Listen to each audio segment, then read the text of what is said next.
Am I ready to go? Yes. Okay.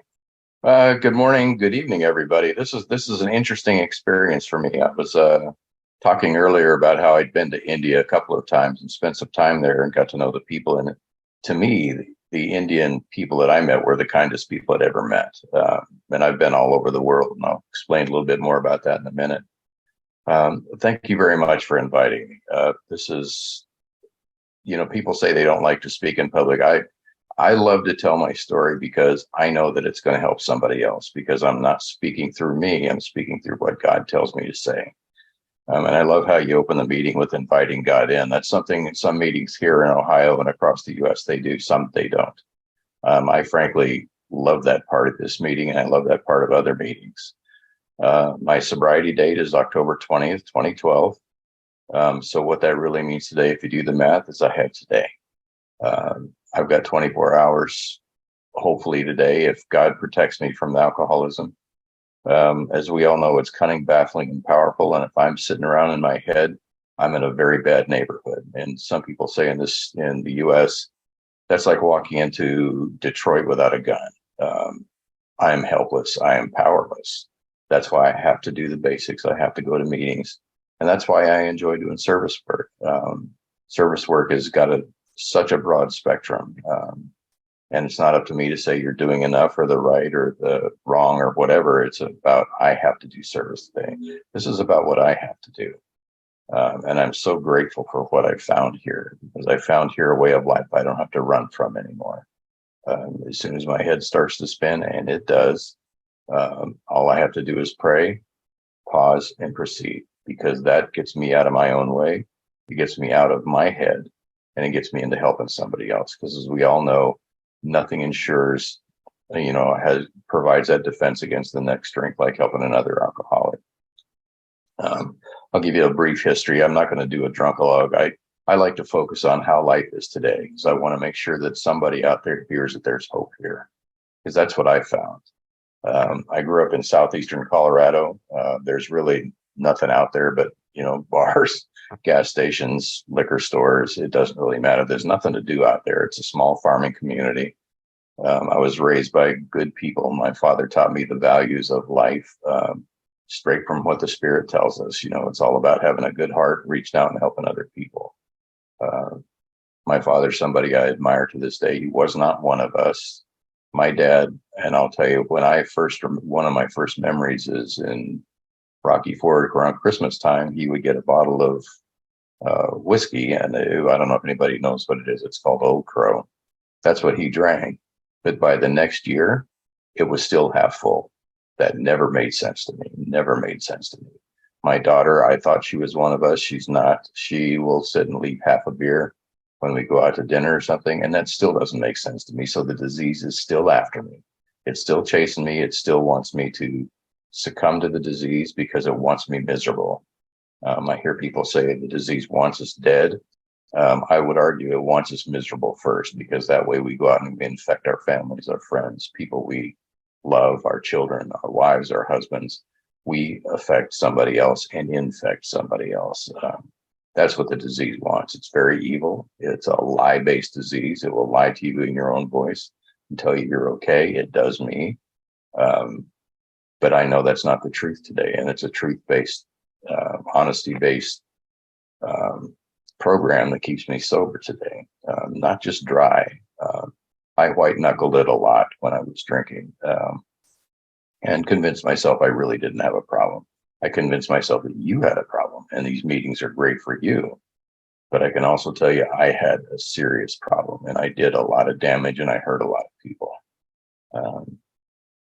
I'm going to take about a minute break. Yeah.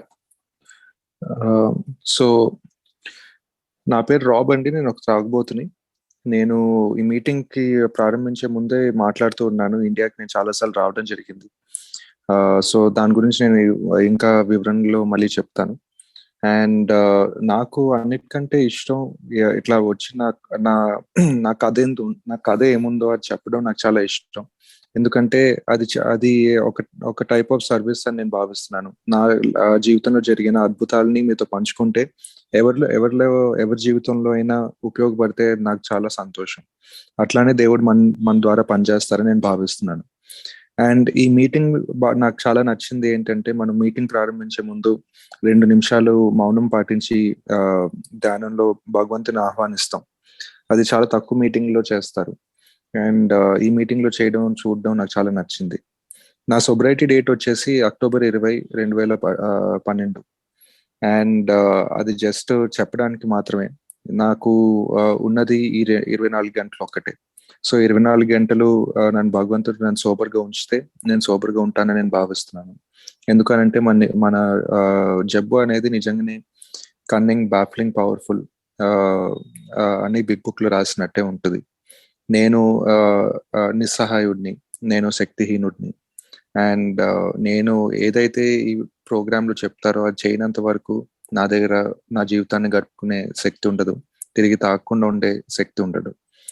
And దాంట్లో అన్నిటికంటే ముఖ్యమైనది service అనేది నేను భావిస్తున్నాను. సేవ అనేది ఎందుకు అంత ముఖ్యం అని ఎందుకు అని భావిస్తున్నాను అంటే, చాలా రకమైన సేవలు ఉంటాయి. అండ్ ఈ ప్రోగ్రామ్ నాకు ఒక జీవన విధానాన్ని ఇచ్చింది. నేను ఎక్కడికి పారిపోవాల్సిన అవసరం లేదు. ఇంకా ఈ జీవన విధానాన్ని ఫాలో అవుతూ ముందుకెళ్తూ ఉంటే నేను సోబర్గా ఉంటాను, ప్రశాంతంగా ఉంటాను, సంతోషంగా ఉంటాను. అలా అని నా జీవితంలో నా బుర్ర అప్పుడప్పుడు అటు ఇటు తిరగకుండా ఏమి ఉండదు. అట్లా గజిబిజి అవుతున్నప్పుడు నేను చేయాల్సింది ఒకటే, ప్రార్థన చేసుకోవాలి. ఒక 2 నిమిషాలు వెయిట్ చేయాలి, పేషెంట్ గా వెయిట్ చేయాలి. దాని తర్వాత ముందుకెళ్ళి భగవంతుని ఎలా నడుచుకోమంటారో నడుచుకోవాలి. అది చేసినంత కాలం నేను బాగానే ఉన్నాను. సో నా జీవిత చరిత్ర ఒకసారి చెప్పాలనుకుంటున్నాను. నేను నా తాగుబోతు జీవితం గురించి నేను ఇలా తాగాను అలా తాగాను అని చెప్పాలని అనుకోవట్లేదు. జస్ట్ ఒక చిన్న బ్రీఫ్ ఇద్దాం అనుకుంటున్నాను. నేను పుట్టి పెరిగింది సౌత్ ఈస్ట్ కాలరాడో అనే ప్రాంతంలో. అక్కడ చాలా చిన్న ప్రాంతం, చాలా మంది వ్యవసాయం చేసుకుని బ్రతికే వాళ్ళే. అండ్ అక్కడ పెద్దగా ఏమి లేవు. ఉన్నవి ఏంటి అని అంటే, బార్లు ఉన్నాయి, మందు షాపులు ఉన్నాయి, అక్కడ పెట్రోల్ స్టేషన్లు ఉంటాయి, ఇవే ఉన్నాయి. అండ్ చాలా వరకు నేను చిన్నప్పటి నుంచి మా నాన్నగారు నన్ను బాగానే పెంచడానికి ప్రయత్నించారు.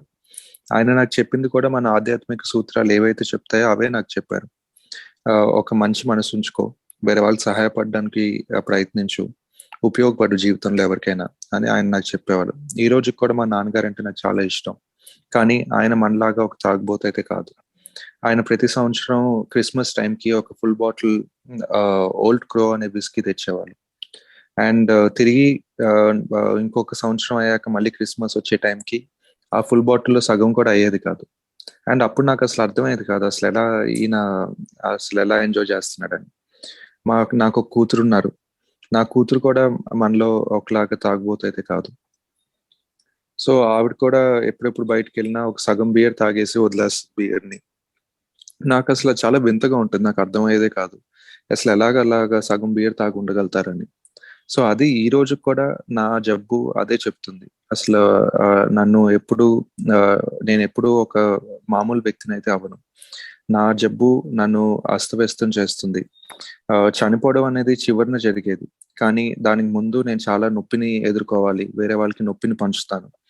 ఈ జబ్బు నాతోనే కాకుండా వేరే వాళ్ళకి కూడా అంటుకుంటుంది. నా కుటుంబ సభ్యులకి, నా తోటి స్నేహితులకి, నా మిత్రులకి, వాళ్ళందరికీ అంటుకుంటుంది. సో అంత ప్రమాదకరమైన జబ్బు ఇది. అండ్ ఇది ఒక అబద్ధాలు చెప్పే జబ్బు. ఈ అబద్ధాలు ఎంత తీవ్రమైనవి అంటే, వేరే వాళ్ళు చెప్పడం కంటే నాకు నేనే అబద్ధాలు చెప్పుకుంటాను. నేను నా అది ఈ జబ్బు ఒక ఏమంటారు నిజం. సో ఆ నిజం నేను ఆల్కహాలిక్స్ అనానిమస్ లో కనుక్కున్న తర్వాత నన్ను అదే నిజం ఈ రోజు నా నిజాయితీతనమే నన్ను సోబర్గా ఉంచుతుంది. నేను ఈ ప్రోగ్రామ్ లోకి వచ్చినప్పుడు నేను మీ అందరికీ ఆల్కహాలిక్స్ అనానిమస్ కావాలి, నాకైతే అవసరం లేదనే భ్రమలో ఉండేవాడిని. కానీ అది ఎంత తప్పో నేను తర్వాత తెలుసుకున్నాను. Yeah Rob, please continue. Thank you. Well, where my story really begins is when I was growing up in southeastern Colorado. I played football. I did well in athletics. I did well in music. I did well in academics. Um, and through no fault of my own, I managed to graduate high school with honors and all ready to go to college. One of my first resentments, I don't know if you can relate to this or not, our mascot in my town, it's called Rocky Ford, Colorado. They're the watermelon capital of the world. They're self-proclaimed. So our mascot, if you can imagine a half a slice of watermelon running up and down the field, that was our mascot. We were called the Melineers, and I thought that was the dumbest thing I could ever think of. So I had a resentment about that. But I did well. And then when I was getting ready to graduate from high school, this is back in the Vietnam era. So they were U.S. We were still drafting. We were still drafting young men.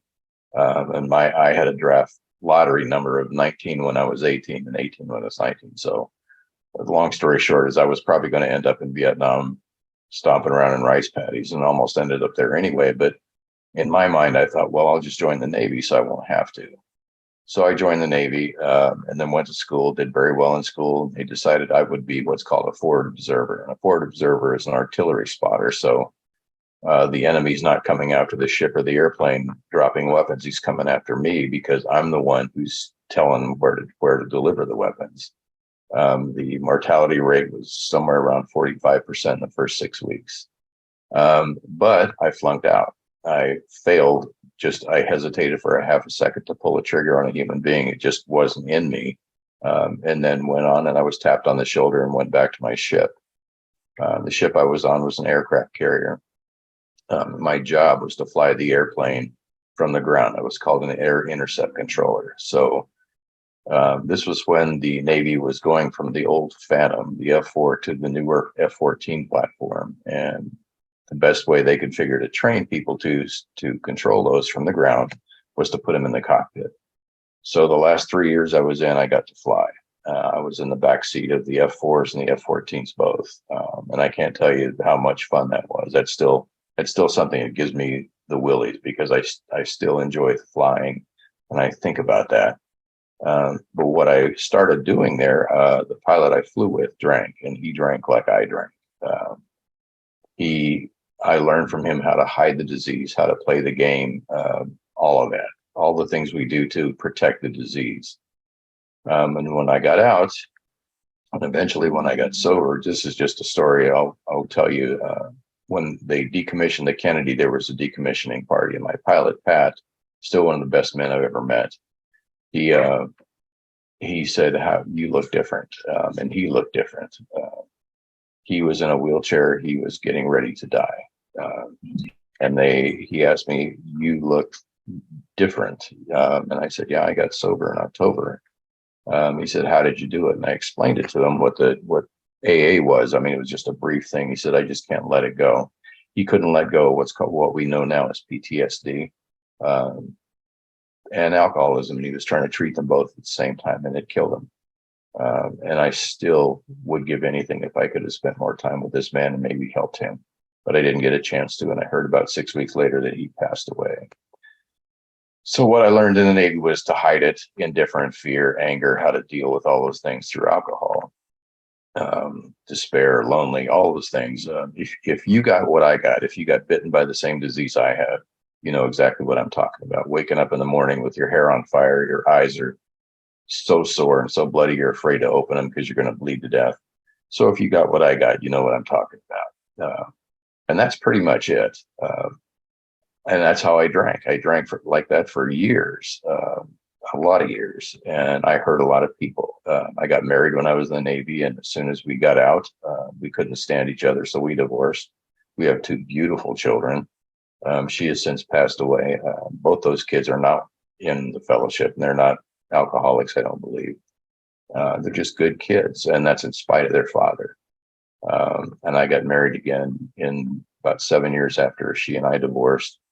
And that young lady and I have two more kids, and one of them is one of us. The other one's not. Like I said, Cassie, my daughter, I thought she had the same problem we do, but she didn't. But Cheryl passed away from a brain tumor. She found sobriety about a year and a half before she passed away. And what she found was peace and quiet in her mind. She found a spiritual way of life through the women of AA. And I believe to this day that she's the one. If there's anyone I can put my finger on, she's the one that prayed me here. I think she spent the last days of her life praying for her kids and for me to get healthy.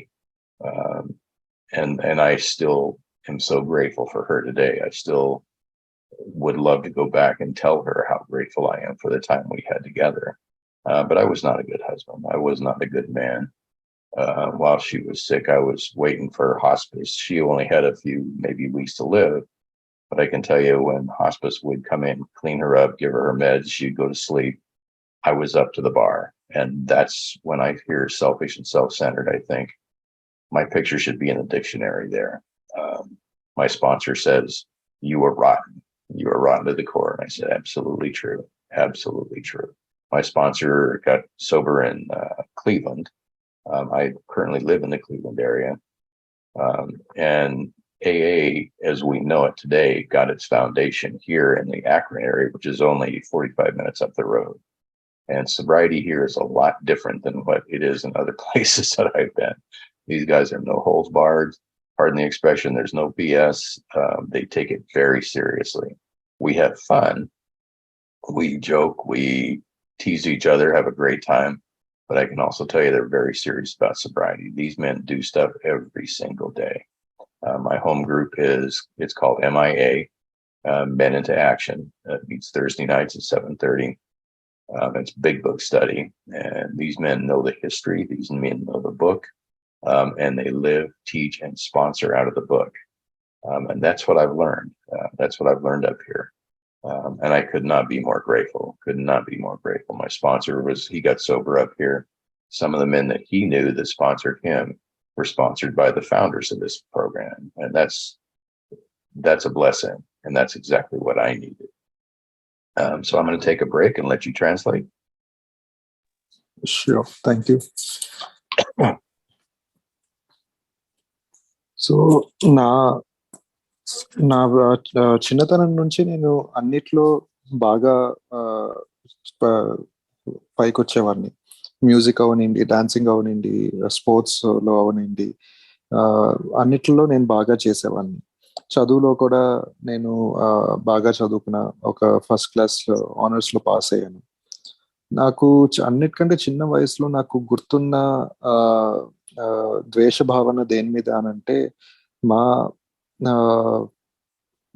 మా ఒక school కి ఒక mascot ఉండేది.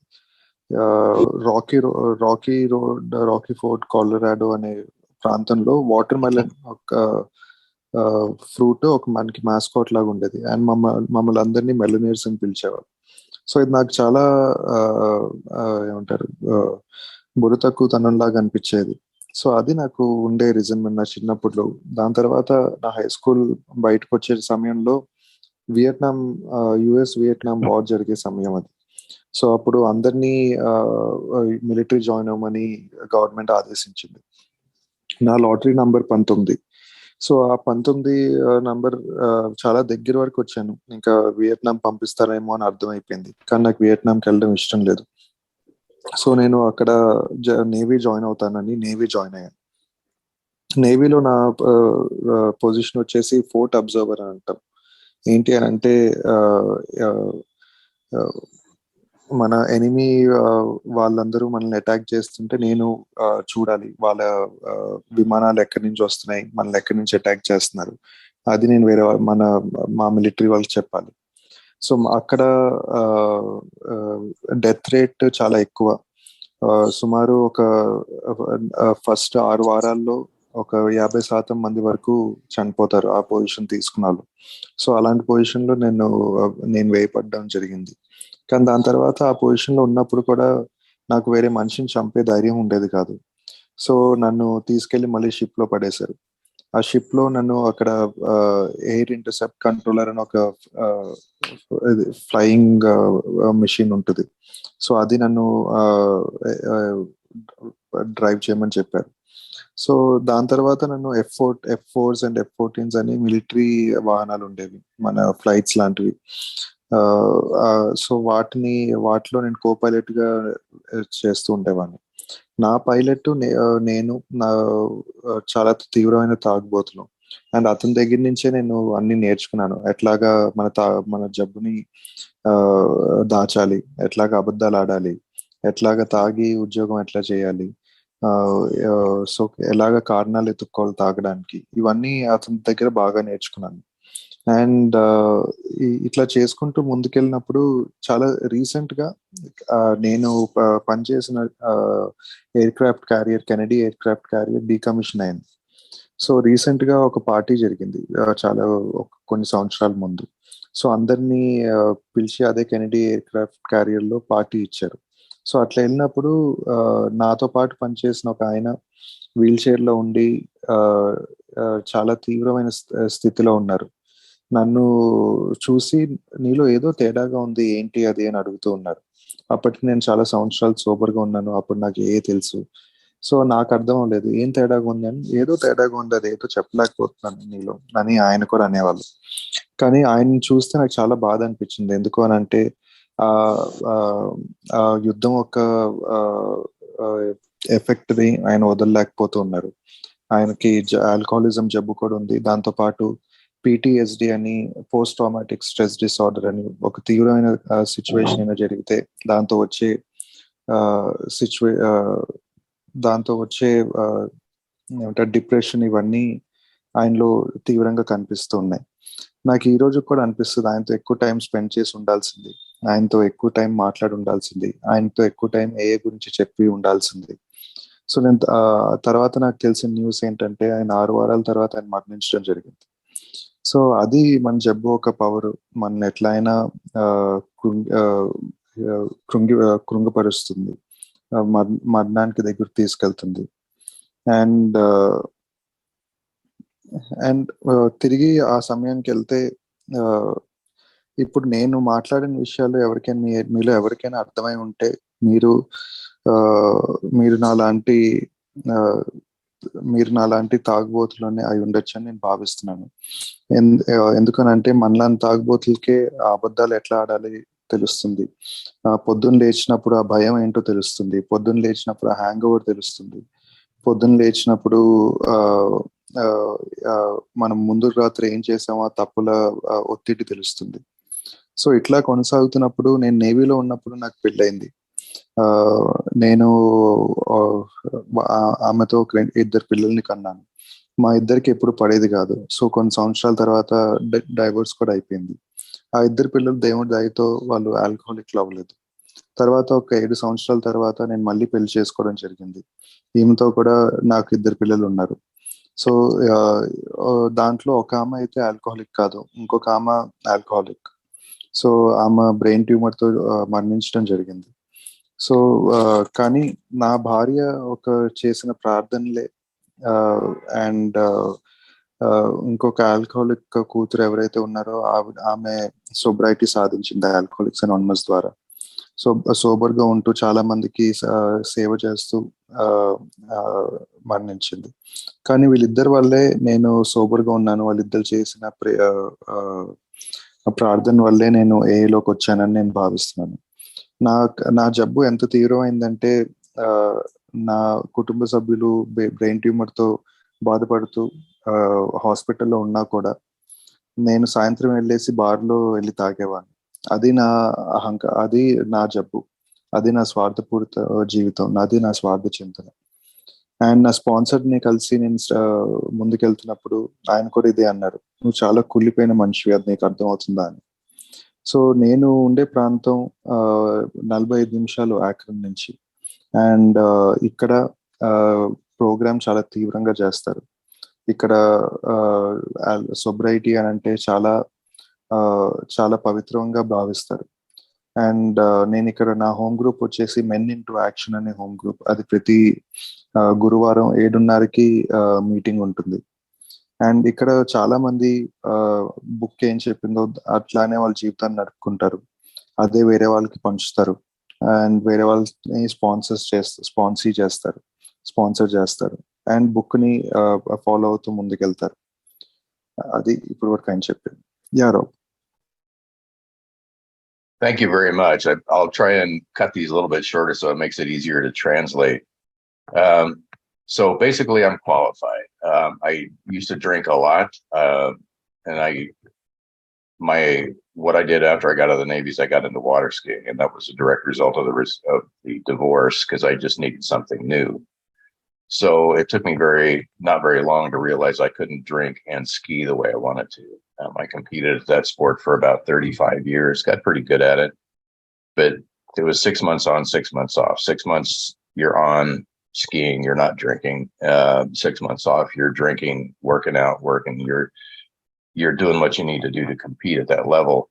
The problem is my wife and my family didn't really see me a whole lot, and I was so focused on me and my ego. That's what it really boiled down to. Anything that made me feel better about me, whether it was alcohol or anything else. My first drink was in Gallup, New Mexico, with a Native American over eagle feathers, and I thought, how much harm can this do? And I drank that shot, and I chased that feeling. I'm telling you, until the day I quit drinking, and that's what it became. It became my higher power. It became what I went to every time life got lifey. Um, Anytime, any good days, bad days, Wednesdays. I had a gentleman ask me the other day, how'd you control your drinking? And I almost spit my coffee out. I said, here's what happened to me. I either got thrown out of the bar, I ran out of money, or I ran out of alcohol. That's how I controlled my drinking. Once I started, I never knew what was going to happen. And I knew I was an alcoholic long before I did anything about it. I just didn't care. I was selfish and self-centered, period, end of story. So that was pretty much my story. Um, so what happened, I was on my way home from work one day, stopped at the bar, and had my usual beer and a shot, which usually was 5 or 10. It didn't really matter. It was a lot. And I was on my way home. I got pulled over for what we call DUI, driving while intoxicated, here in the U.S. And that's where it started. And it was so strange because in the back of the car, I'm sitting here with the red lights going, you're handcuffed, so on and so forth. I was thankful because I knew I had to do something. I had wanted to stop for a long time. I didn't like the way I was living. I didn't like the way I was treating my kids. My kids didn't have a mother. She had passed away. So they got to watch her die, and they were watching me basically trying to kill myself with alcohol. And they were 14 and 16 at the time. So they got to watch that, and they were basically raising themselves in an alcoholic home. And by God's grace, they're such good kids now, such good kids. Um, and I'm thankful for that. It has nothing to do with me. That has to do with God protecting them. And I'm going to take another break to translate. Yeah so నేను బాగా తాగేవాడిని. And నేను navy నుంచి బయటకు వచ్చాక water స్కీయింగ్ని ఎంచుకున్నాను వృత్తిగా. దాంట్లో ఏంటి అని అంటే 6 నెలలు వాటర్ స్కీయింగ్ కాంపిటీషన్స్కి వెళ్ళేవాడిని. మిగతా 6 నెలలు ఏం కాంపిటీషన్స్ ఉండేవి కాదు, ఇంట్లోనే ఉండేవాడిని. అండ్ దానికి కావాల్సిన ఒక ఫిట్నెస్ వీటి మీద కాన్సన్ట్రేట్ చేసేవాడిని. కానీ తాగుడు అనేది ఎప్పుడు వెంటాడుతూనే ఉండేది. అండ్ నేను నా ఫ్యామిలీని అసలు పట్టించుకోలేదు. నా భార్య బ్రెయిన్ ట్యూమర్తో చనిపోయినా కూడా మా 2 పిల్లల్ని సరిగ్గా చూసుకోలేదు. నేను ఎప్పుడు ఇంట్లో ఉండేవాడిని కాదు. ఆ కాంపిటీషన్లో అని తిరుగుతూ ఉండేవాడిని. అండ్ నా అహంకారాన్ని పెంపొందించుకోవడమే నేను నా ఒక మిషన్గా భావిస్తూ ముందుకెళ్ళాను. నేను ఎప్పుడైతే నా ఫస్ట్ డ్రింక్ మెక్సికోలో తాగానో అప్పటి నుంచి నా జీవితం మారిపోయింది. నా మందే నా ఉన్నతమైన శక్తి అయిపోయింది. అండ్ నేను తాగిన ప్రతిసారి లైఫ్ బాగుండేది, చాలా ఎగ్జైటింగ్గా ఉండేది. దాని తర్వాత నేను నా తాగుడిని ఎట్లాగా నియంత్రించేవాడిని అని అంటే, నేను ఐదర్ నన్ను బార్ నుంచి బయటకు తోసేసేవాళ్ళు, లేదా నా దగ్గర ఉన్న డబ్బులు అయిపోయేవి, లేదా నా దగ్గర ఉన్న మందు అయిపోయేది. సో ఇది నేను నియంత్రణ చేయడం అని నేను భావించేవాడిని. అండ్ అది నా స్టోరీ. కానీ ఒకరోజు ఇట్లానే గడుస్తూ నేను రోజు తాగుతూ డ్రైవ్ చేస్తూ వెళ్తున్నప్పుడు, నేను నార్మల్గా నేను తాగడం అని అంటే ఒక 5 కానీ 10 షాట్లు కానీ తాగుతాను. అట్లా తాగుతూ ఉన్నప్పుడు పోలీసులు నన్ను పట్టుకున్నారు. అక్కడ డ్రైవింగ్ అండర్ ఇన్ఫ్లుయెన్స్ అని డియుఐ అంటారు. మద్యం మత్తులో వాహనాన్ని నడిపేదానికి డియుఐ ఇస్తారు. సో అట్లా నన్ను అరెస్ట్ చేశారు. నేను అలా పోలీస్ కార్లో ఉండి అక్కడ రెడ్ లైట్స్ తో నన్ను ముందుకు తీసుకెళ్తున్నప్పుడు నేను ఏమైందో తెలియదు కానీ నేను చాలా ప్రశాంతంగా ఫీల్ అయ్యాను. చాలా కృతజ్ఞుడిని అని నేను భావిస్తున్నాను. ఎందుకంటే నేను ఆల్కహాలిక్ అని నాకు తెలుసు. అయినా కూడా నేను ఎన్నిసార్లు ఆపాలనుకున్నా ఆపలేకపోతున్నాను. నియంత్రణ చేయాలనుకున్నా నియంత్రణ చేయలేకపోతున్నాను. సో ఇది ఒక సమయం వచ్చింది. నేను ఎప్పుడైతే మారాలి అనే సూచన నాకు కనిపిస్తుందని నేను భావించాను. మా ఇద్దరు పిల్లలు ఇంట్లో వాళ్ళ అమ్మ చిన్న వయసులోనే చనిపోయారు బ్రెయిన్ ట్యూమర్ తో. అయినా అది చూశారు. దాని తర్వాత నన్ను నేను తాగుతూ నా మత్తులో చంపుకోవడం చూశారు. అండ్ చావుకి బాగా దగ్గరికి వెళ్ళాను, అయినా అవ్వలేదు.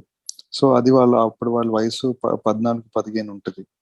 అండ్ భగవంతుడి దయతో వాళ్ళు చాలా బాగా పెరిగారు, మంచి పిల్లలుగా పెరిగారు. అండ్ అది కేవలం భగవంతుడి దయ అని నేను భావిస్తున్నాను. Yeah Rob. Thank you very much. I wish I could understand what you're saying. But I'm thankful for that. I'm thankful for somebody who can actually understands recovery, but also understands how to translate. That's a gift, and that's a gift a lot of us don't have. So once I got stopped and that process started, I I was on the floor in my basement. I had decided I wasn't really that bad the day after. I went and bought another bottle of liquor. But the prayer of God, please help me was being answered. So I'm on the basement floor doing my laundry where I used to drink and do laundry. That's why my clothes are pretty messed up, because there was nobody in the house but me. My kids had both left. And Neil Kennedy kept popping into my head. Neil Kennedy is a treatment center in Dublin, Ohio. And I met a guy there when I did intake that really hit me between the eyes with some truths. He asked me how often I drank and how much I drank. And of course I lied, because that's what I do. But he just looked at me and said, "You drink way more than you tell him." And then he asked me if I would ever considered suicide. And I said, "No, of course not." And he said, "Think about how much you drink every day." And it started to hit me. It really started to hit me. The truth started to hit me. And what happened with me on that basement floor is I think God paralyzed the liar in me long enough to see the truth. That's what I remember. And the truth was I was hurting my kids. I was hurting myself. I can't believe I never got fired, but I didn't. But I started seeing the damage I was doing, particularly to my kids. That's what I started to see. And I knew I had to do something. It was either God, please take me out, end this misery for me and my kids, or find a solution. And what I didn't know was he was walking me to a solution. And that Monday I checked myself into treatment. And this gentleman's name is Joe Morrell. He's one of us. He's given me free reign to use his name. But he would ask me questions, and he's the one that really got me on the right path. And then part of that treatment was I had to go to 3 AA meetings a week. And I said, that's a lot. I'm a busy guy. And he just looks at me and says, "So how many nights do you drink?" And it's like, oh crap, he's got me.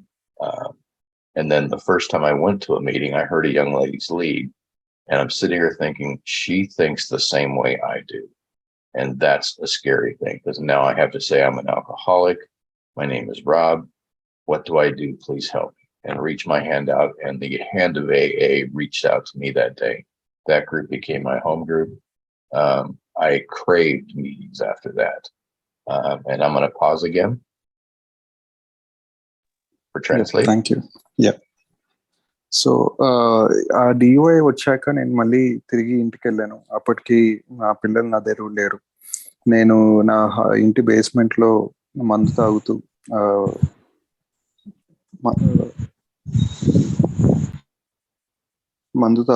నా బట్టలు ఉతుక్కోవడం, ఆ పనులన్నీ చేసుకుంటూ ఉండేవాడిని. అది ఆ సమయంలో నేను ఎందుకో తెలియదు కానీ నాకు నీల్ కెనడీ అనేది గుర్తొచ్చింది. నీల్ కెనడీ ఏంటి అంటే అది ఒక ట్రీట్మెంట్ సెంటర్, ఒక రీహాబ్ లాంటిది.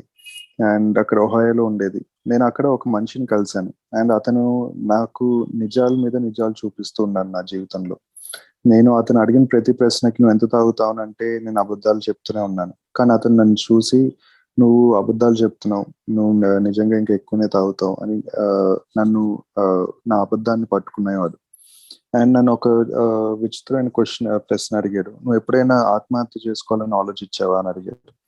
నేను ఎప్పుడూ ఆలోచించలేదు, ఎందుకు అట్లా అడిగారని అడిగితే ఆ, అతను నన్ను చూపించాడు, నా జీవితాన్ని నాకు కళ్ళకు గట్టినట్టు చూపించారు. నా వల్ల నా జీవితంలో ఎంతమంది ఎలా బాధపడుతున్నారో చూపించారు. ముఖ్యంగా నా పిల్లలు, తల్లి లేని 2 పిల్లల్ని ఎంత జాగ్రత్తగా చూసుకోవాలో, కానీ నేను ఎట్లాగా నా తాగుబోతాను, వాళ్ళని సరిగా చూసుకోనివ్వట్లేదు, ఇవన్నీ చూపించారు. అండ్ ఆ రోజు నేను నమ్ముతాను, భగవంతుడు నాలో ఉన్న ఆ అబద్ధాల కోరిని ఆ, ఆ, ఆ, పక్కకు తొలగివేశారని నేను నమ్ముతాను. ఎందుకంటే ఆ రోజు నేను కాజ్ చేసే డ్యామేజ్ మా పిల్లలకి బాగా కనిపిస్తూ ఉండింది. అండ్ అప్పటి నుంచి నేను భగవంతుని ఒకటే ప్రార్థించాను ఆ రోజు, ఏంటి అంటే అయితే నువ్వు నన్ను ఇక్కడి నుంచి తొలగివేసే ఈ ప్రపంచాన్ని నుంచి, లేదా నాకు దీనికి ఎట్లా ఎదుర్కోవాలో నాకు ఒక సహాయం చేయని అడిగాను. నాకు అప్పుడు అర్థం కాంది ఏంటంటే, భగవంతుడి సహాయంతోనే నేను ఇంతవరకు ముందుకు వస్తూ ఉన్నాను, భగవంతుడు నన్ను ఆ సొల్యూషన్ దగ్గరికి నడిపించుకుంటూ తీసుకెళ్తున్నారు. ఆ వచ్చే వారం నేను అక్కడ ట్రీట్మెంట్ సెంటర్ లో జాయిన్ అయ్యాను. దాని తర్వాత అక్కడ జో మొరెల్ అని ఒక వ్యక్తి ఉండేవాళ్ళు, అతను కూడా మనలాగిన ఒక ఆల్కహాలిక్. అండ్ ఆ ట్రీట్మెంట్ సెంటర్ ఒక రూల్ ఏంటి అని అంటే, వారంలో 3 రోజులు ఏ మీటింగ్స్ కి వెళ్ళాలి. అండ్ నాకు నచ్చేది కాదు. సో అక్కడ నేను దానికి వ్యతిరేకంగా మాట్లాడితే ఒక వ్యక్తి నాతో మాట్లాడేవాడు. ఆ, ఈ జో మొరెల్ అనే ఆయన ఏం చెప్పారంటే, నువ్వు వారానికి ఎన్ని రోజులు తాగేవాడు అని. అక్కడితో నేను ఇంకా ఇంకా మాటలు వచ్చేవి కాదు, ఇంకా వెళ్ళడం మొదలు పెట్టాను. నా మొట్టమొదటి ఏ మీటింగ్ వెళ్ళినప్పుడు చాలా చిన్న వయసులో ఒక అమ్మాయి షేర్ చేస్తూ ఉంది. అండ్ తను చెప్పేవన్నీ నేను తన ఆలోచించేటట్టే ఉంది. తన ఆలోచించే విధానం, నేను ఆలోచించే విధానం ఒకట్లా అనిపించింది. ఆ రోజు ఇంకా నాకు అర్థమైంది, నేను ఓటం నొప్పుకోవాలి, నేను కూడా మీలాగిన ఒక తాగుబోతుని ఒప్పుకోవాలని అర్థమైంది. ఆ రోజు ఆ, నేను ఒక త్రాగుబోతుని అని ఒప్పుకున్నాను. అదే గ్రూప్ నా హోమ్ గ్రూప్ గా తీసుకున్నాను. అండ్ ఆ తర్వాత నుంచి నాకు మీటింగ్లకు వెళ్ళడం అంటే చాలా పిచ్చి, చాలా ఇష్టం. దాని తర్వాత ఇష్టంగా మీటింగ్కి వెళ్ళడం కొనసాగాను. యా Rob. Thank you very much. So that's basically what happened. And then walking into that first room, that room became my home group for a long time there in Dublin. They kept me in the middle of the boat. I understood that. I also understood that my sponsorship family at the time, I needed to go deeper. There's some conflict there, but it's conflict that, to me, it means so little. But what it caused me to do is I went to Founders Day in June with a group of people there. And all I remember is just how welcome I was and how welcome I felt. That group of men are still very close friends of mine. And I'll never forget them, and I'll always be grateful for them. What they taught me was I needed to go deeper. And when I went to Founders Day, I listened to a lady give the history of AA and the history of the book. And she talked about how they wrote the book. And they would sit in their kitchen around that table, and they would read the Bible. They would read some articles and some writings from the Oxford group, and then they would pray, and then they would listen, and they would write down what they heard. And that was the foundation of how they wrote the big book. And when I heard that story, I got chills. I could not believe what it was like to be touched by the love of God. That day I did know that. So that's what life really started. That's where my journey started. And I'm so grateful for that. And I'm going to pause again. Thank you. So and నా home group అది చాలా సంవత్సరాల వరకు అదే నా home group గా ఉండేది. కానీ కొన్ని సంవత్సరాల తర్వాత నాకు ఈ ప్రోగ్రామ్ని ఇంకా తీవ్రంగా ప్రాక్టీస్ చేయాలి, ఇంకా తీవ్రంగా కార్యాచరణలో పెట్టాలి అని నాకు అర్థమైంది. ఎందుకనంటే నేను అక్కడ రోజు ఫౌండర్స్ డేకి నేను వేరే ప్రాంతానికి వెళ్ళడం జరిగింది. అండ్ అక్కడ చాలా మంది నన్ను చాలా మంచిగా రిసీవ్ చేసుకున్నారు. నేను చాలా చాలా హ్యాపీగా ఫీల్ అయ్యాను. దాని తర్వాత చాలా సంతోషంగా ఫీల్ అయ్యాను. అండ్ అక్కడ వాళ్ళని కలిసి వాళ్ళతో మాట్లాడి వాళ్ళతో మీటింగ్లు చేసినప్పుడు నాకు అర్థమైంది, నేను చాలా తీవ్రంగా ప్రాక్టీస్ చేయాలి, ఇంకా ఈ ప్రోగ్రామ్ ఇంకా తీవ్రత పెంచుతూ పోవాలి అని అర్థమైంది. అది వాళ్ళు నాకు ఆ రోజు నేర్పింది. ఎందుకు అంటే ఒకరోజు అక్కడే ఆ, ఒక ఆవిడ వచ్చి నాకు హిస్టరీ ఆఫ్ ఏఐ గురించి చెప్పింది. ఏ ఒక ఏ ఎట్లా మొదలైంది, అసలు బిగ్ బుక్ ఎట్లా రాశారు, అదంతా ఎక్స్ప్లెయిన్ చేసింది. దాని తర్వాత నాకు ఒక బుక్ ఇచ్చింది, ఏ ఒక లిటరేచర్ ఇచ్చింది, ఏ ఎట్లా మొదలైంది వీటి గురించి. సో నాకు అక్కడ చాలా బాగా నచ్చింది ఏంటి అంటే, మన స్టార్టింగ్ లో మన ఏ ఏ ప్రారంభించిన వాళ్ళందరూ కలిసి ప్రే చేసుకునే వాళ్ళు, మీటింగ్ లో కూర్చునే వాళ్ళు, కొన్ని బైబిల్ నుంచి కొన్ని లైన్స్ చదివి ఆ, భగవంతుణ్ణి సూచన అడిగేవాళ్ళు. అట్లా సూచన తీసుకుని వాళ్ళు బిగ్ బుక్ రాసేవాళ్ళు. సో ఇది నాకు చాలా కదిలిచ్చింది. ఎందుకు అని అంటే భగవంతుడి ప్రేమ ఎంత బాగా ఉంది, భగవంతుడి మన దయ ఎంత బాగా ఉంది, మనల్ని నడుపుతూ ఈ బిగ్ బుక్ ఎట్లా ప్రారంభం చేశారు. అదంతా నాకు చూస్తే నాకు చాలా నచ్చింది. దాని తర్వాత నేను డిసైడ్ అయ్యాను చాలా తీవ్రంగా ఈ ఈ ప్రోగ్రామ్ చేయాలి అని అర్థమైంది. Yeah Rob, please continue. Thank you. So from that meeting, it really did start. Again, I was in Neil Kennedy for pretty close to 6 months, but I was doing what's called IOP, which means you go to treatment several nights a week, but then you work on your program outside of the treatment center the next several days, and that went on for quite a while. And I had 2 encounters where I believe angels were protecting me, not only within the room, and those people kept me busy, and they still keep me busy. But I went to a professional football game with my son and walked by a beer booth and ordered a beer. I didn't even think about it. And the lady looked at me and said, "Are you sure you want that?" And I said, "I don't." And she asked if I was a friend of Bill W's. And that's what we say over here when we're trying to find out if somebody's a member of this fellowship. And I said, "Yes, I am. And I really appreciate you asking me that because you just saved my butt." That's what we do. I had another angel encounter when I was on my way back to Colorado from Ohio. I stopped at the Dallas airport, and I'd been in and out of that airport 100 times. I've been there once. And of course, you go buy gum, and then you go to the bar, and then you drink because you don't want your breath smelling like alcohol when you go rent a car. Um, and a friend of mine called me as I just bought the gum. And a guy called me and said, "What are you doing?" And I started laughing, and I told him what had happened and where I was on my way to. So I was being honest. And those are miracles within this man, because I left to my own devices, I will lie and cheat and steal. So I had 2 times very early in recovery where I believe I had angels touching me.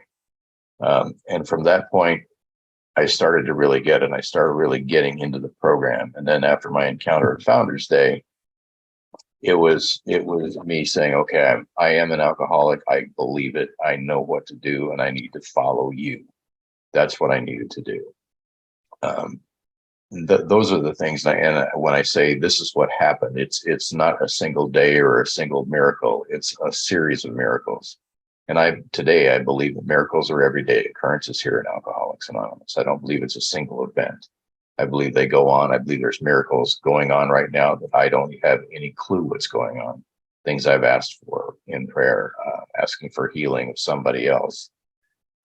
Those are the types of things that I do today to stay sober.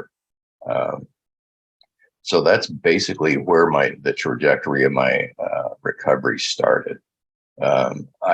Since I've gotten into a group of men and sponsorship family that is absolutely rock solid. If I'm a little bit off, they know it, and they call me on it, because I need that. I need somebody to say, "No, you're not okay. What's going on?" Something, your expression tells me that something is not quite right. That's what I have today. And those are the things I wouldn't trade for anything in this world. I'm thankful to be sitting here with you, thankful for this whole new group, because here's a whole group of friends that I now have that I didn't have when I opened up the Zoom call. I've got friends all over the world now through other Zoom meetings.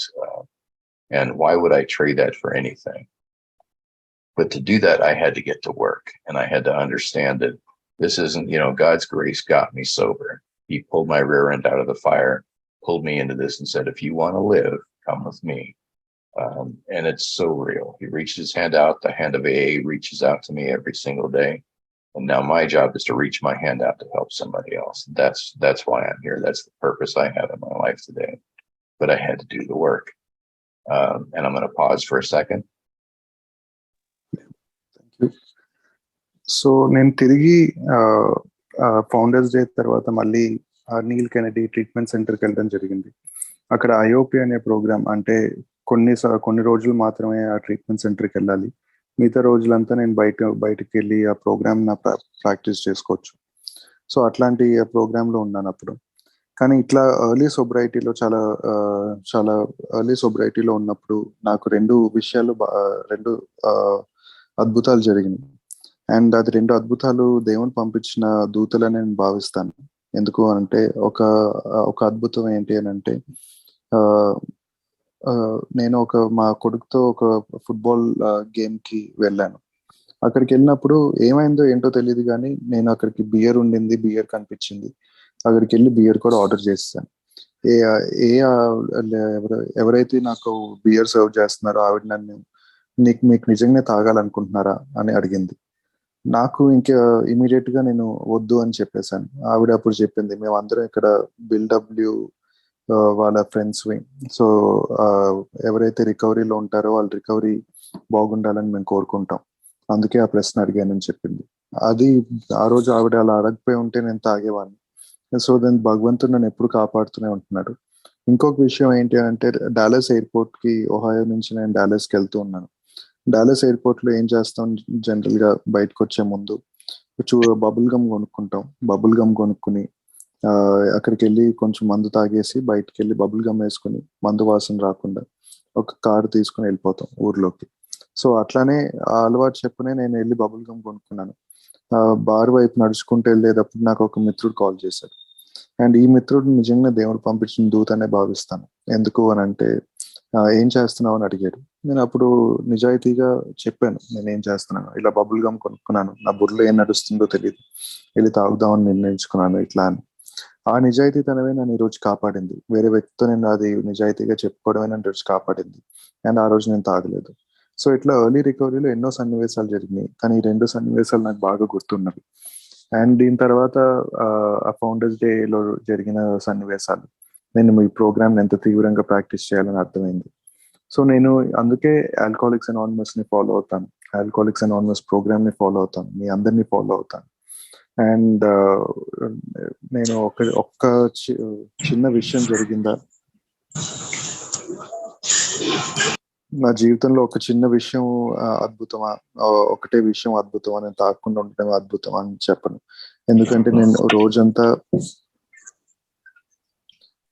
రోజంతా చాలా అద్భుతాలు చూస్తూ ఉంటాను. రోజంతా నేను గ్రహించిన అద్భుతాలు ఇంకా ఎన్నో ఉన్నాయని భావిస్తూ ఉంటాను. అండ్ ఈ మీటింగ్కి వచ్చే వరకు నాకెవరు, ఈ మీటింగ్ లో ఉన్న వాళ్ళు ఎవరు నాకు మిత్రులు అవ్వలేదు. కానీ ఈ మీటింగ్ లోకి ఎప్పుడు వచ్చానో మీరందరూ నాకు మిత్రులు అయ్యారు. సో ఇట్లానే నేను చాలా మంది మిత్రులు ఉన్నారు. నాకు ఒక మంచి హోమ్ గ్రూప్ ఉంది. అండ్ అక్కడ వాళ్ళు మంచి స్పాన్సర్షిప్ చైన్ ఉంది. అక్కడ వాళ్ళందరితో కలిసి నేను స్టెప్ వర్క్ లో ముందుకెళ్ళడం, ప్రోగ్రామ్ ని వేరే వాళ్ళకి అందించడంలో నిమగ్నునై ఉన్నాను. అండ్ వాళ్ళు నా జీవితంలో ఎప్పుడైనా నా ముఖంలో కానీ ఏదైనా అలజడి కనిపిస్తే వాళ్ళు పట్టుకుంటారు. నేను పట్టుకునే లోపలే వాళ్ళు పట్టుకుని, ఏమైంది, ఏం నడుస్తుంది, ఇట్లా నన్ను ప్రశ్నించి నాతో నేను నిజాయితీగా ఉండడానికి వాళ్ళు నాకు సహాయం చేస్తారు. ఈ ప్రోగ్రామ్ అట్లానే పనిచేస్తుందని నేను భావిస్తున్నాను. నేను ఆ తర్వాత నా రికవరీ మొదలైందని నేను భావిస్తున్నాను. ఎప్పుడైతే నేను ఈ ప్రోగ్రామ్ కి అంకితం అయ్యాను, నా ఉన్నత శక్తికి అంకితం అయ్యాను, అప్పుడు నా రికవరీ మొదలైందని నేను భావిస్తున్నాను. సో ఈ రోజు నేను చేసేది చాలా సింపుల్. మొత్తం భగవంతుడి దయ వల్లనే నా జీవితం నడుస్తుంది. భగవంతుడి దయ వల్లనే నేను మందు నుంచి దూరంగా ఉన్నాను. సో ఆయన దయ చూపించినప్పుడు నేను ఆ జీవితాన్ని నిలబెట్టుకుంటూ వేరే వాళ్ళకి నాకు చూపించిన దయ వేరే వాళ్ళకి కూడా అందించే ప్రయత్నం నేను చేయాలి. సో ఆ ప్రయత్నం నేను రోజు చేస్తూ ఉంటాను. అది చేసినప్పుడల్లా నా జీవితం బాగుంటుంది. Yeah Rob. Thank you. Rob, we have about another 5 to 10 minutes. So after that, we will be opening it for Q&A. Just a heads up. Okay, thank you. So basically, I had to get to work. and I'm going to flow through this part pretty quickly because I want to make sure people understand what life is like today and what I had to do to get it. Life is great today. Today I get to serve. I get to reach out and help others. I have fun with the group that I am, but I can tell you it's deadly serious. And I can't tell you how much it is absolutely true. If I reach out and help another alcoholic, to me today, that means everything. That means everything. I can't compare what a drug or an alcohol can give me in comparison to that. And that's a miracle of God's hand, not me. The grace of God got me sober, and this program and God's continued grace keeps me sober. I had to do the work. I had to make a decision in step 3. I had to actually write out step 4, and then I had to do step 5 and talk about it with another human being, which scared the crap out of me. I had to make another decision to trust God more deeply with all of me in step 7. I had to clear away most of the wreckage in my past in steps 8 and 9. I have to clear the wreckage in my present in step 10. I maintain and grow my spiritual health in step 11. And very important, I have to give it away. Carrying our actual message and actual hope to somebody else. Walk them through it. I believe in solid sponsorship, and I sponsor out of the book. That's what I do today. If I have it, I have to give it away. And everything does not belong to me. It belongs to God. And I belong to God. I believe that today. Being able to sit with a man who's 35 plus years sober, who's dying, who's showing grace and showing faith and just excited for the next day. He's not sitting around waiting to die. He wakes up every morning, cannot wait to live. He couldn't even get out of a chair, so he painted. He played guitar. I got to go down to Tennessee and play guitars with some gentlemen. And through that, some more relationships have opened up. And I've been to funerals of people who stayed sober, and I've been to funerals of people who haven't. To me, that's what it boils down to. I have to be present and in God's service every single day. I have a new employer, and in the morning I pray all day, and I pray at night. Starting out the basics in the morning, please keep me sober today, please. At the end of the day, thank you for keeping me sober today.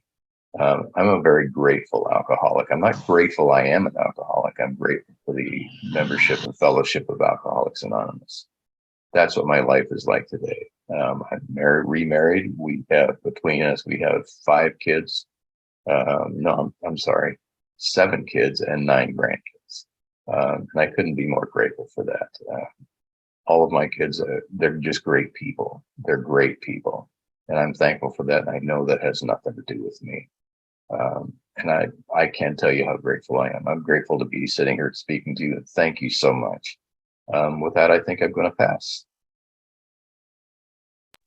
Yep. Thanks, Rob. So ఇదంతా ఎట్లా జరిగింది, ఏం జరిగింది అని అంటే, నేను కార్యాచరణలోకి దిగాల్సి వచ్చింది. నేను చాలా తీవ్రంగా కార్యాచరణ చేయాలి. అండ్ ఈరోజు నా జీవితం ఎట్లా ఉంది అని చెప్తాను. ఆ కార్యాచరణ చేయడం వలన నా జీవితం చాలా బాగుంది, చాలా అద్భుతంగా ఉంది, చాలా ప్రశాంతంగా ఉంది, సంతోషంగా ఉంది. అండ్ నేను నవ్వుతాను, ఏడుస్తాను, అన్ని జరుగుతాయి నా జీవితంలో. అండ్ కానీ ఒక విషయం నేను చాలా తీవ్రంగా భావిస్తాను ఏంటంటే, సొబ్రైటీ అనేది చాలా తీవ్రంగా భావించాల్సిన విషయం. అండ్ అది ఎప్పుడు ఉంటుంది అంటే, నేను పనిచేస్తూ వెళ్తున్నప్పుడే ఆ సొబ్రైటీ అనేది ఉంటుంది. నేను ఈరోజు నాకు ఒక ఇంకా బాధపడుతున్న మిత్రుడికి సందేశాన్ని అందించడానికి అవకాశం దొరికితే, నాకంటే సంతోషమైన వ్యక్తి ఇంకెవడు ఉండడు. ఎందుకు అని అంటే, భగవంతుడు నన్ను వాడుకుంటున్నారు. ఆయన నాకు ఇచ్చిన సందేశాన్ని వేరే వాళ్ళకి అందించడానికి, ఆయన నాకు చూపించిన దయని వేరే వాళ్ళకి అందించడానికి. అది ఆలోచిస్తేనే నాకు చాలా కృతజ్ఞుని అనే భావన నాకు కలుగుతుంది. అండ్ ప్రతిరోజు నేను సోపానాల కార్యాచరణ చేస్తాను. నేను నా శక్తిహీనతను ఒప్పుకుంటాను, నా జీవితం అస్తవ్యస్తం అని ఒప్పుకుంటాను. దాని తర్వాత భగవంతుడికి నా జీవితాన్ని అర్పిస్తాను. అండ్ నా జాబితా నేను తీసుకుంటూ ఉంటాను. నేను ఎక్కడైనా తప్పులు చేసినా, ఎక్కడికైనా ఏమైనా చేసినా వేరే నా స్పాన్సర్తో కానీ వేరే మిత్రులతో పంచుకుంటూ ఉంటాను. అండ్ నా గుణదోషాలని నేను భగవంతుడికి అర్పిస్తూ ఉంటాను. భగవంతుడు ఎలా నన్ను నడిపించాలో ఆయన ఆయన చూపించిన దారిలో నడుచుకుంటూ ముందుకెళ్తూ ఉంటాను. ఆయన ఆయన ఇచ్చిన శక్తితో ముందుకెళ్తూ ఉంటాను.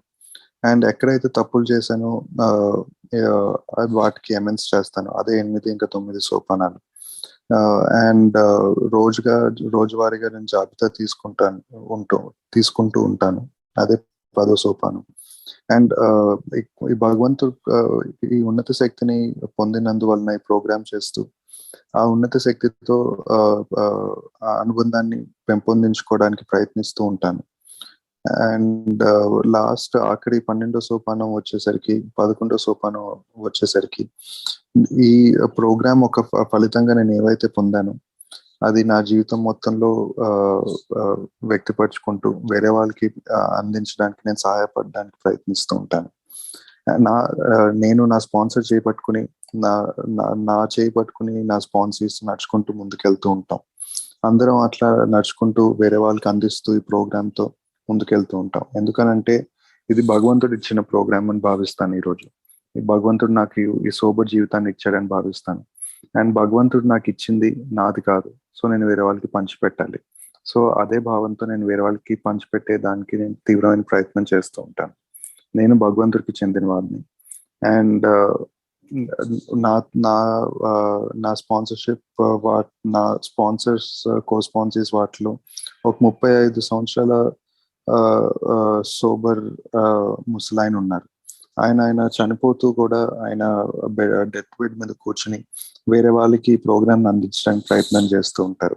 అది చూసినప్పుడు నా కళ్ళంట నీళ్ళు తిరిగినాయి. ఈ ప్రోగ్రామ్ ఎంత మంచిగా పనిచేస్తుంది, ఒక మనిషిని ఎట్లా మారుస్తుంది అని, భగవంతుడు ఎట్లా మారుస్తారో ఒక మనిషిని అనేది నాకు బాగా అర్థమైంది. అండ్ నేను వేరే వాళ్ళ అంతిమయాత్రలకు కూడా వెళ్ళాను. తాగిన సోబర్గా ఉండి మరణించిన వాళ్ళ అంతిమయాత్రలకు వెళ్ళాను. సోబర్గా ఉండకుండా మరణించిన వాళ్ళ అంతిమయాత్రకు కూడా వెళ్ళాను. అక్కడ ముఖ్యంగా ఏంటి, నా పని ఏంటి అని అంటే నేను అక్కడికి వెళ్ళడమే నా పని, అక్కడ సహాయపడడమే నా పని. సో రోజు భగవంతుడికి నేను సేవ చేసుకుంటూ వాళ్ళ పిల్లలకి నేను సేవ చేసుకుంటూ ముందుకెళ్తే బాగుంటాను. అండ్ నేను రోజు ప్రేయర్ చేసుకుంటాను. పొద్దున రాత్రి ఎల్లప్పుడూ ప్రేయర్ చేస్తూనే ఉంటాను. పొద్దున్న లేచిన వెంటనే భగవంతుడిని ఈ రోజు ఒక్కరోజుకి నాకు సొబ్రైటీని ఇవ్వమని ప్రార్థిస్తాను. రాత్రి నాకు ఈ సొబ్రైటీ ఇచ్చినందుకు కృతజ్ఞత తెలుపుకుంటాను. అండ్ నేను చాలా కృతజ్ఞుడిని. నేను ఆల్కహాలిక్ ని అందుకనే కృతజ్ఞుడిని అని నేను చెప్పను. నేను ఆల్కహాలిక్ ని అయ్యుండి ఆల్కహాలిక్స్ అనానిమస్ మెంబర్ ని అవడం వల్ల నేను కృతజ్ఞుడిని అని చెప్తాను. అండ్ నాకు ఈరోజు తిరిగి నేను మళ్ళీ పెళ్లి చేసుకోవడం జరిగింది. ఒక 7 పిల్లలు ఉన్నారు నాకు. అండ్ 9 మనవరాళ్ళు ఉన్నారు. వీళ్ళందరూ చాలా మంచి వ్యక్తులు, భగవంతుడి దయ వల్ల మంచి వ్యక్తులుగా తయారవుతూ ఉన్నారు. నేను చేసింది ఏమి లేదు దాంట్లో.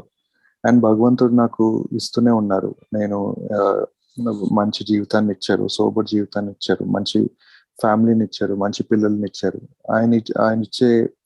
ఆయన ఇచ్చేదానికి లెక్కే లేదు. మంచి ఫెలోషిప్ ఇచ్చింది. సో అన్నిటికంటే ముఖ్యంగా ఈరోజు మీ అందరికీ నేను చాలా కృతజ్ఞుడిని. ఇలా నా స్టోరీ నేను మీకు చెప్పుకోగలిగినందుకు అవకాశం ఇచ్చినందుకు చాలా కృతజ్ఞుడిని. మీరు కూడా అదే చేస్తారని నేను భావిస్తున్నానని ఆయన కృతజ్ఞత తెలుపుకుంటున్నారు. యారో. So Thank you guys very much. Just a couple of closing thoughts. The most common topics I hear in AA meetings today are either anger-based or fear-based or gratitude. The first two will get me drunk. The last one keeps me sober. If I'm grateful and humble and listen with an open heart and open ears, I always hear something I can use that helps me. And that's why the topic was, what are you doing today to help another alcoholic? And that's what keeps me sober. People say, what are you doing today to stay sober? I say, I look for a newcomer. I walk into a room and I look for a newcomer because they remind me where I can be. They also remind me where I can go, and maybe I can help him or her. Generally speaking, we stick in the US, it's men stick with men, women stay with women. And I think that's prudent because I'm an alcoholic. I've got a very, very sick mind. And this alcoholic needs this fellowship to stay sober, not just to stay sober, but to be a good human being. Getting sober is the first part, but staying sober and staying in God's light versus Rob's light is the second step. That's why I pray constantly. I have this new employer, and I could not be more grateful for it. I couldn't be more grateful for Alcoholics Anonymous. Thank you so much for letting me speak today. Now, is it open for Q&A? Yeah, after I translate, I'll end the recording, Rob, and after Okay. that we can open the floor for Q&A. Okay. Thank you. Sure. Thank you. So and అన్నిటికంటే ముఖ్యం నేను నా sharing ముగించే ముందు రెండు చెప్పాలనుకుంటున్నాను. ఈ మధ్య మీటింగ్ లో నేను బాగా చూసే టాపిక్స్ ఏంటి అని అంటే కోపం, భయం, కృతజ్ఞత. కోపం, భయం మనల్ని తిరిగి తాగుడికి తీసుకెళ్తాయి. కృతజ్ఞత మనల్ని తాగు నుంచి దూరంగా తీసుకెళ్తుంది. సో నేను కృతజ్ఞత భావాన్ని పెంపొందించుకోవాలి, ఏర్పరచుకోవాలి. అది రోజువారీగా నేను ప్రాక్టీస్ చేస్తూ ఉండాలి. నేను హంబుల్ గా వింటే నాకు చాలా దొరుకుతాయి. అండ్ ఈరోజు నేను టాపిక్ ఇవ్వడానికి కూడా కారణం అది. ఈరోజు నేను వేరే వాళ్ళకి సహాయం చేశానా లేదా, నన్ను ఈరోజు నీ రికవరీ కోసం నువ్వు ఏం చేసావు అని నన్ను ఎవరైనా అడిగితే నేను వేరే వాళ్ళకి సహాయం చేశానని నేను చెప్తాను. ఎందుకంటే అదే రికవరీ నేను భావిస్తాను. ఈరోజు నేను ఎక్కడికి మీటింగ్కి వెళ్ళినా కొత్తగా న్యూ కమర్ ఎక్కడున్నాడో నేను ఎత్తుక్కుంటాను. ఎందుకంటే ఒక న్యూ కమర్ నాకు రెండు విషయాలు గుర్తు చేస్తాడు. ఒకటి, నేను తిరిగి అదే పొజిషన్లోకి వెళ్ళొచ్చు, లేదా ఆ పొజిషన్ నుంచి ఇంకెక్కడికి వెళ్ళొచ్చు అని నేను ఆ న్యూ కమర్ కూడా చూపించవచ్చు. సో అట్లాగా వేరే వాళ్ళతో కలిసి పనిచేస్తూ ముందుకెళ్తూ ఉంటే బాగుంది. యుఎస్ లో ఇంకా జనరల్ గా వేరే ప్రాంతాల్లో కూడా మగ ఆల్కహాలిక్ తో పనిచేస్తారు, ఆడ ఆల్కహాలిక్ తో పనిచేస్తారు. అండ్ నేను అది కరెక్ట్ అని భావిస్తాను. ఎందుకు అని అంటే మనం జబ్బు చేసిన వ్యక్తులు, మనకి జబ్బు చేసిన మెదడు ఉంది, అది ఎప్పటి వరకు పోదు, ఎప్పుడు చచ్చిపోదు. సో మన జబ్బుని దృష్టిలో పెట్టుకుని అట్లా పనిచేయడం మంచిదని నేను భావిస్తున్నాను. అండ్ నేను ఈ జబ్బు గల మెదడు నుంచి నేను బయటకు వచ్చి రావడం రెండు రకాలని భావిస్తున్నాను. ఒకటి, నేను తాగకుండా మందు నుంచి దూరంగా ఉండొచ్చు, అది ఒక మెట్టు. ఇంకో మెట్టు వచ్చేసి నేను తాగకుండా మందు నుంచి దూరంగా ఉండి భగవంతుడితో ఒక అనుబంధం ఏర్పరచుకుని భగవంతుడు నా జీవితంలో ఏవైతే అద్భుతాలు ఇస్తారో అది నేను వేరే వాళ్ళకి పంచడం, అది చాలా ఉన్నతమైనదని నేను భావిస్తున్నాను. అది చేయడం వల్ల నేను ఈరోజు సోబర్గా ఉన్నాను, అది చేయడం వల్ల నేను ఈరోజు సంతోషంగా ఉన్నాను, అది చేయడం వల్ల నాకు తిరిగి ఒక ఫ్యామిలీ అనేది ఉంది, అది చేయడం వల్ల మీ అందరు మిత్రులు ఉన్నారు. ఇలాంటి చాలా అద్భుతాలు జరుగుతూనే ఉంటున్నాయి. సో ఈ అవకాశం ఇచ్చినందుకు మీ అందరికీ నేను చాలా కృతజ్ఞుడిని అని చెప్పి ఆయన షేరింగ్ ని ముగించారు.